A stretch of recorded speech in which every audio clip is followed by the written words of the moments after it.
예, 뭐 짧게 몇 가지만 좀 확인하겠습니다.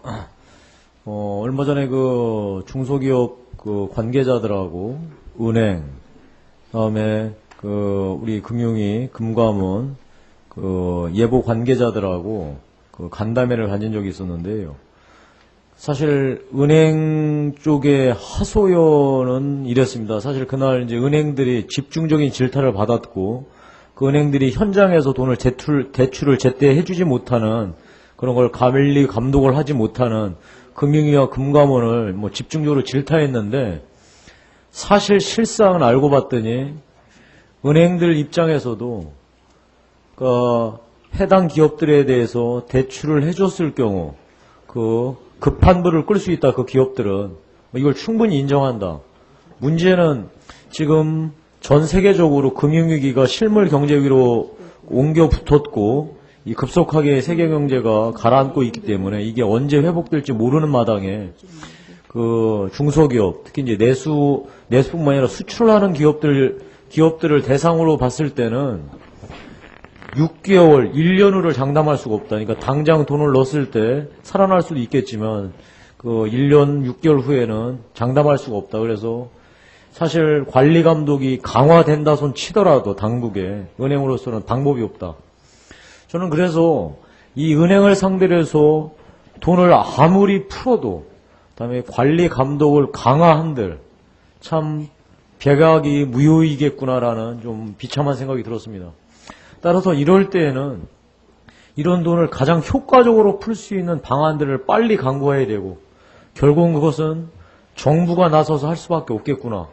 그래서 정부가 동원할 수 있는 정책 금융을 하루빨리 강화해야 한다. 뭐 이런 생각을 할 수밖에 없었습니다. 지금 뭐 그 정도로 화급하고, 사실 은행을 통해서 이런 불들을 꺼나가기에는 이미 지금 너무나 사태가 위중하고, 그 은행으로서도 참 이 일을 감당하기는 역부족이다. 사실 이런 상황에서 이런 산업은행이 사실 이런 역할들을 재빨리 해줘야 되고 광범위하게 해줘야 한다라는 게 이제 기본적으로 갖는 생각이고요.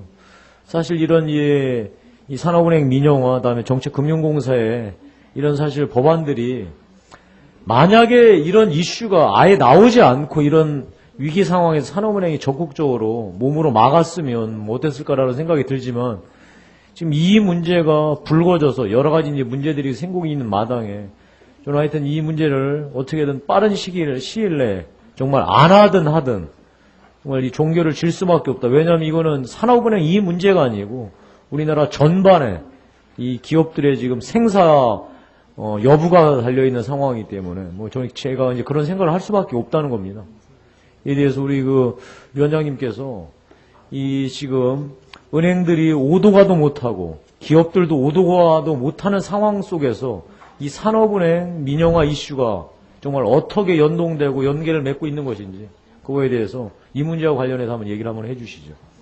네, 의원님 아주 좋은 그 지적과 문제의식을 말씀해 주셨습니다. 그래서 그런 점에서 지금 그 실물경제, 특히 이런 어려운 중소수출기업이나 이런데 이 자금 공여가 될 수 있도록 하기 위해서는 정부의 특히 재정이라든지 이런 쪽에서 더 역할이 중요하다고 보고, 최근에 저희가 이런 수출기업이라든지 몇 섹터에는 아예 100% 보증을 해서 재정에 어느 정도 부담해서 은행들이 맘 놓고 대출을 좀 하자라는 정책도 그 연장선상에서 했던 거고요. 그 다음에 이제 이런 신용보증 확대 이외에 가능한 한 많은 어떤 그 정책 자금의 소스를 만들어서 이 일반 상업은행들이 좀 하기 어려운 특히 이제 중소기업이라든지 의원님 여러분들도 잘 알고 있다시피 그래도 지금 은행들 중에서 실제 대출 측면에서는 기업은행이 가장 앞장서고 있다는 것도 그만큼 그런 어떤 정책적 특성이 있다고 봅니다. 그래서 그런 이번에 이 산업은행법 개정도 의원님들이 다 공감하시는 산업은행의 어떤 그 장래의 방향으로 가기 위해서 그 기초를 닦는 것이고, 또 그 기초를 닦는 과정에서 또 이런 그 정책금융공사라는 보다 명확한 어떤 그 역할을 주어서 지금 이런 어려운 시기에 그런 어떤 그 정책적 지원을 확충하자 하는 뜻이 아울러져 있는 거기 때문에 그런 점에서 좀 인식을 같이 해주셨으면 감사하겠습니다. 예, 마지막으로 하나 더 확인을 하겠습니다. 정말 오늘 이게 중요한 이제 대체 토론의 질문, 추가 질문, 재추가 질문이기 때문에 이 문제는 얘기할 수밖에 없을 것 같습니다. 사실 이 정부 내에서 일부 이견이 있는 걸로 알고 있습니다.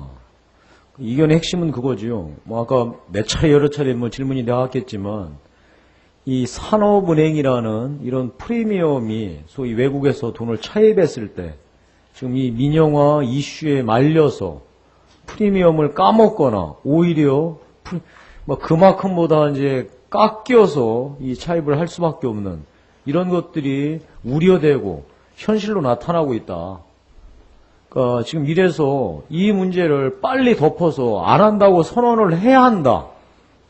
라고 하는 일부의 이제 주장이 있습니다. 우리 위원장님 그 주장이 어느 정부 일각에서 나오시는지 잘 알고 있을 겁니다. 근데 이 문제에 대해서 우리가 분명하게 사실관계를 알려주셔야지만 사실 이 문제를 우리가 풀어나갈 수 있지. 그래서 위원장님께서 아시는 바 정말 이런 문제들이 제기되었던 것, 다음에 실상은 어떠하고 앞으로의 전망은 어떻게 보시는지 이 민영화 이 관련 이슈와 관련해서 말씀해 주시기 바랍니다. 아주 중요한 점을 지적을 해주셨는데요. 솔직히 말씀 올려서 초기에 산업 민영화 논의 초기에 그러한 문제 제기가 많이 있었고 그리고 실제로 시장에서 외국 투자가들이 그런 부분에 대한 콘선이 있었던 것도 사실입니다. 그래서 그에 대한 여러 가지 보완 조치가 있었고 그 다음에 그런 민영화 진행 과정에 대한 여러 가지 IR도 있었고 그래서 지금은 이제 외국 투자가들이 정부가 하려고 하는 이 산업은행의 새로운 방향에 대해서 대부분 이해를 하고 있습니다.